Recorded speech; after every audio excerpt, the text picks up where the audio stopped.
Da sombra da morte, sentavam-se os homens sem consolação, com olhares ansiosos, aguardavam a vinda do libertador, quando as trevas seriam dispersas e claro se tornaria o mistério do futuro. Fora da nação judaica, houve homens que predisseram o aparecimento de um instrutor. Esses homens andavam em busca da verdade, e foi-lhes comunicado o espírito da inspiração. Um após outro, quais estrelas no céu enegreciam, haviam se erguido esses mestres. Suas palavras de profecia despertaram a esperança no coração de milhares no mundo gentil.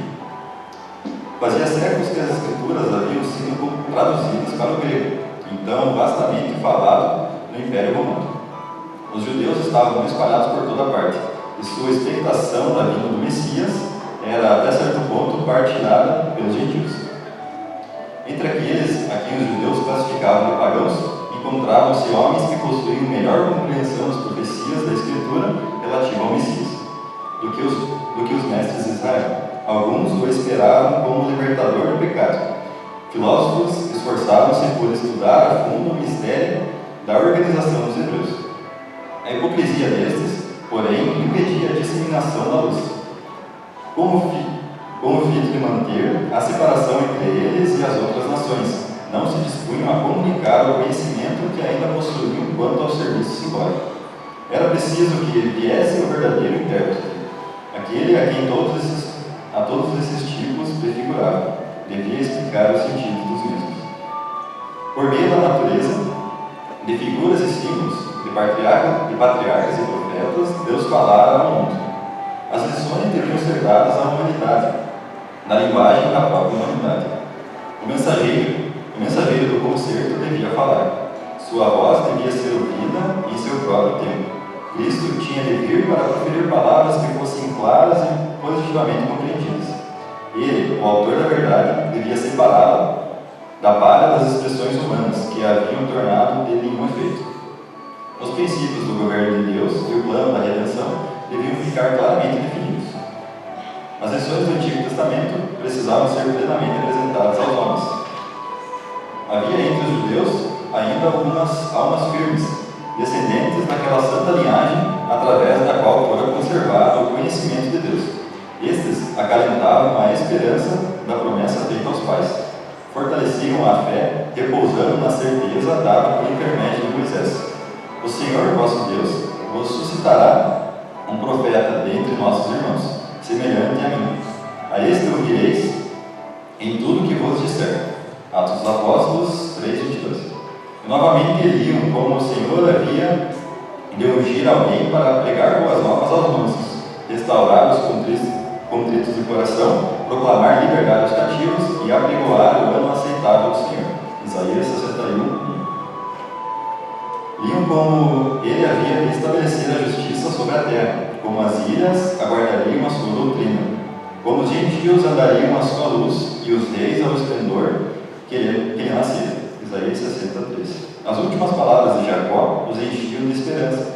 O cetro não se arredará de Judá, nem o legislador dentre seus pés, até que venha Siló. Gênesis 49:10. O enfraquecido poder de Israel testemunhava que a vinda do Messias estava às portas. A profecia de Daniel pintava a glória do seu reino sobre um domínio que sucederia a todos os impérios terrestres. E disse o profeta: subsistirá para sempre. Daniel 2:44. Ao passo que poucos entendiam a natureza da missão de Cristo, era geral a expectativa de um poderoso príncipe que havia de estabelecer seu reino em Israel e que viria como libertador para as nações. Chegara a plenitude dos tempos. A humanidade, tornando-se mais degradada através dos séculos de transgressão, pedia a vinda do Redentor. Satanás estivera em operação para tornar intransponível o abismo entre a terra e o céu. Por suas falsidades, tornaram os homens atrevidos no pecado. Era seu desígnio esgotar a paciência de Deus e extinguir-lhe o amor para com os homens, de maneira que ele abandonasse o mundo à satânica jurisdição. Satanás estava procurando vedar ao homem o conhecimento de Deus, desviar-lhe a atenção do tempo divino e estabelecer seu próprio reino. Dir-se-ia coroada de êxito sua luta pela supremacia. É verdade que em toda geração Deus tem seus instrumentos. Mesmo entre os gentios havia homens por meio dos quais Cristo estava operando para levar o povo de seu pecado e degradação. Mas esses homens eram desprezados e aborrecidos. Muitos deles haviam sofrido morte violenta. A escura sombra que Satanás lançara sobre o mundo tornara-se cada vez mais densa. Por meio do paganismo, Satanás desviara por séculos os homens de Deus, mas conseguira seu grande triunfo ao perverter a fé de Israel. Contemplando e adorando suas próprias concepções, os gentios haviam perdido o conhecimento de Deus, tornando-se mais e mais corruptos. O mesmo se deu com Israel.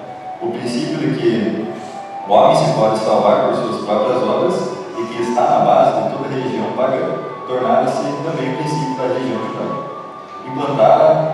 Implantaram Satanás. Onde quer que seja mantido, os homens não têm barreira contra o pecado. A mensagem de salvação é comunicada aos homens por intermédio de instrumentos humanos, mas os judeus haviam procurado monopolizar a verdade, que é a vida eterna. Entesouraram o vivo maná, que se corrompeu. A religião que tinham buscado guardar só para si, tornara-se um tropeço. Roubavam a Deus de sua glória e prejudicavam o mundo por uma falsificação do Evangelho. Haviam recusado entregar-se a Deus para a salvação do mundo e tornaram-se instrumentos de Satanás para a sua destruição. O povo a quem Deus chamara para ser a coluna e fundamento da verdade, transformara-se em representante de Satanás. Faziam a obra que este queria que fizessem, seguindo uma conduta em que apresentavam um mau caráter de Deus, fazendo com que o mundo o considerasse um tirano. Os próprios sacerdotes que ministravam o templo haviam perdido de vista a significação do serviço que realizavam. Deixaram de olhar para além do símbolo, aquilo que ele significava. Apresentando as ofertas sacrificais, eram como atores no palco. As ordenanças que o próprio Deus indicava tinham se tornado o meio de cegar o espírito e endurecer o coração. Deus não poderia fazer nada mais pelo homem por meio desses veículos. Todo o sistema devia ser permitido. O engano do pecado atingia sua culminância. Todos os meios para depravar a alma dos homens haviam sido postos em operação.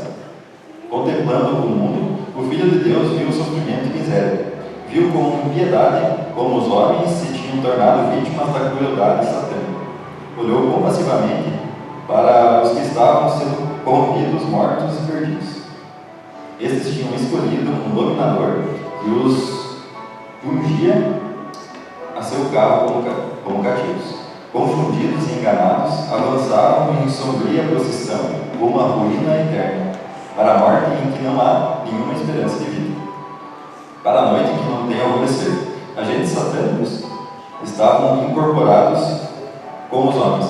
O corpo de criaturas humanas, feito para a habitação de Deus, tornaram-se morada de demônios. Os sentidos, os nervos, as paixões, os órgãos dos homens eram por agentes sobrenaturais, levados a condescender com a concupiscência mais vil. O próprio selo dos demônios se achava impresso na fisionomia dos homens. Esta refletia a expressão das legiões do mal, de que se achavam possessos. Eis a perspectiva contemplada pelo Redentor do mundo. Que espetáculo para a infinita pureza! O pecado se tornara uma ciência, e era o vício consagrado como parte da religião. A rebelião deitara fundas raízes na alma, e violenta era a hostilidade do homem contra o céu. Ficara demonstrado perante o universo que, separado de Deus, a humanidade não se poderia erguer. Novo elemento de vida e poder tinha de ser comunicado por aquele que fizera o mundo. Com intenso interesse, os mundos não caídos observavam para ver Jeová levantar-se e assolar os habitantes da terra. E fizesse Deus assim, Satanás estaria pronto a executar seu plano de conquistar a aliança dos seres celestiais. Declarara ele que os princípios de Deus tornavam impossível o perdão. Houvesse o mundo sido destruído e teria pretendido ser injustos as suas acusações. Estava disposto a lançar a culpa sobre o Senhor e estender sua rebelião pelos mundos em cima. Em lugar de destruir o mundo, porém, Deus enviou seu Filho para o salvar. Embora se pudesse, por toda parte do desgarrado caminho, ver corrupção e desafio, foi provido um meio para resgatá-lo. Justo no momento da crise, quando Satanás parecia prestes a triunfar, veio o Filho de Deus como a embaixada da graça divina. Através de todos os séculos, de todas as horas, o amor de Deus se havia exercido para com a raça caída. Não obstante a perversidade dos homens, os sinais da misericórdia tinham sido constantemente manifestados, e ao chegar à plenitude dos tempos, a divindade era glorificada, derramando sobre o mundo um dilúvio de graça vivificadora, o qual nunca seria impedido nem retido enquanto o plano da salvação não se houvesse consumado. Satanás rejubilava por haver conseguido rebaixar a imagem de Deus na humanidade. Então veio Cristo, a fim de restaurar no homem a imagem de seu Criador. Ninguém senão Cristo pode remodelar o caráter arruinado pelo pecado. Veio para expelir os demônios que haviam dominado a vontade. Veio para nos erguer do pó, reformar o caráter manchado segundo o modelo de seu divino caráter, embelezando-o com sua própria glória.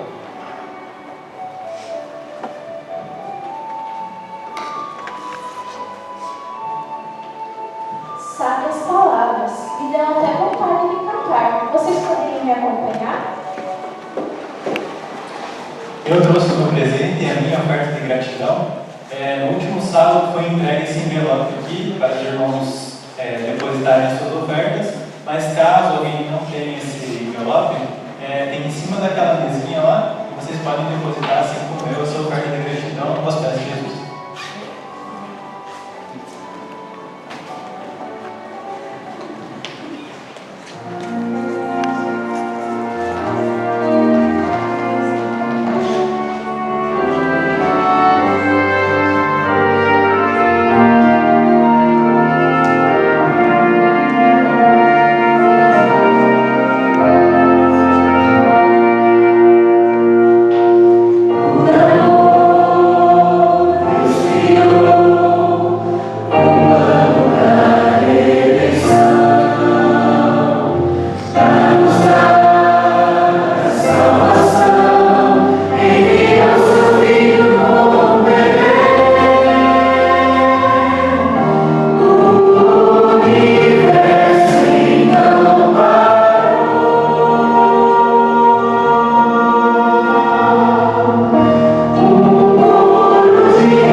o bebê que não tinha de nascer? Que tal Emanuel? Ou Ben Davi, como na profecia? Também não. Será Ângelo, por ser o anjo do Senhor? Ai, tantos nomes. El Shaddai, Adonai, Jeová, o Todo-Poderoso, Príncipe da Paz, Conselheiro, Deus Forte, o Pai da Eternidade. Já sei, o nome será Jesus, que significa o meu Salvador.